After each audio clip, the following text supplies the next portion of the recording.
the fact that we're able to do this, we are the people, we are the citizens, we're able to do this right inside the ECOWAS premises. It shows the extent to which ECOWAS itself is receptive to this need for renewal, reimagining, and redefining what its role should be in the next 50 years. So it's not just a celebration of the first 50 years, it's an opportunity to really look into what has been achieved, and great many things have been achieved by ECOWAS as a vehicle for regional integration, but there's still a lot more to do. And I guess that's what you've had in the first session by all the contributors, looking at the contributions of ECOWAS to the normative peacemaking framework, to the democracy and good governance architecture, and then the honest recognition of the gaps, the democratic deficits that we have suffered over the past decade, and how to address and correct that, so that the ECOWAS of the next 50 years will not be an ECOWAS of the political elite, but an ECOWAS of the peoples, ECOWAS of the citizens who are already integrating. Those market women who are integrating from Banjul to Lagos, carrying their wares across borders, not minding the artificial borders that colonialism imposed on us.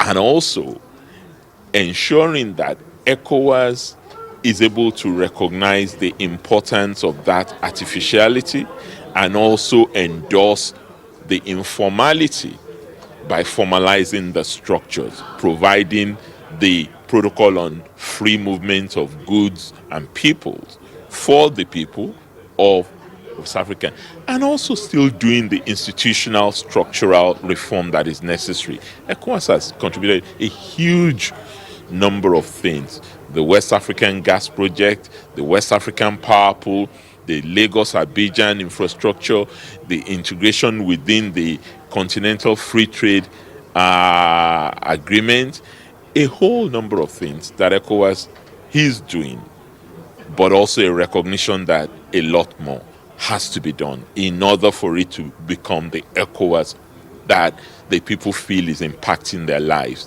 not just one for the political leaders to collude against the people themselves. The issue of the rare minerals, a scramble for Africa, has started.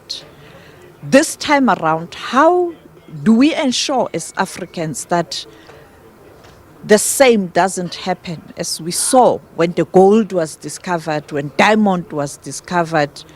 This time around, these rare minerals that are powering technology and clean energy, they do benefit ordinary people, because we can see young people are restless.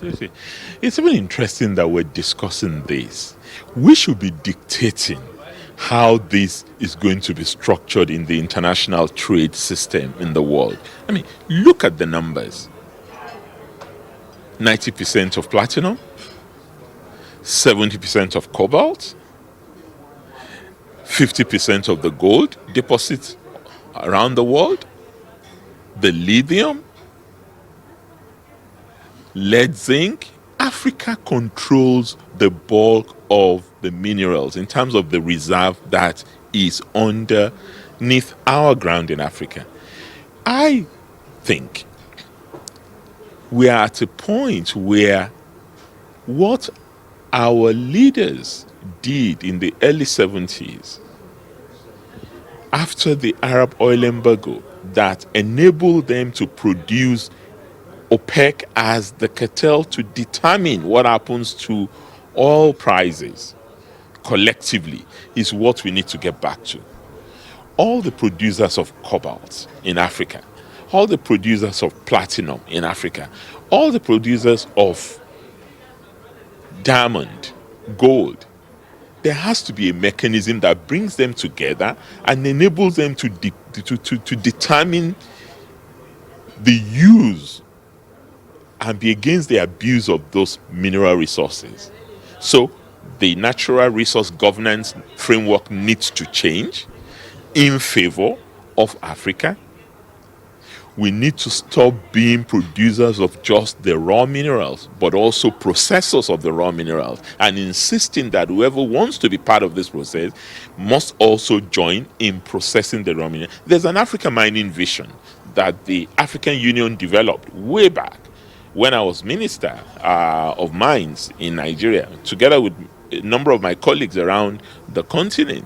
So that's there. The African Mining Vision already has a framework for this. We just need to implement it so that we don't remain on the menu, but actually become co-rule makers of what happens to the future of our continent. And finally, South Africa will be hosting the G20. How important is that gathering for Africa to make its voice heard? Frankly, I think it's an opportune moment once again for us as Africans to put our foot down that we also have agency. We're not just recipients of other people's version of what the globe should be.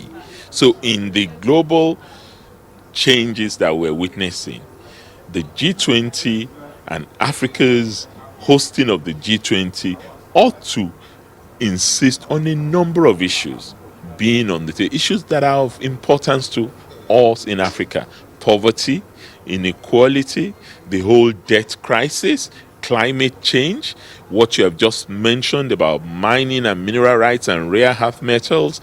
These are issues of concern to us in Africa, and they're issues that ought to be of concern to the world. So I look forward to South Africa leading that agenda.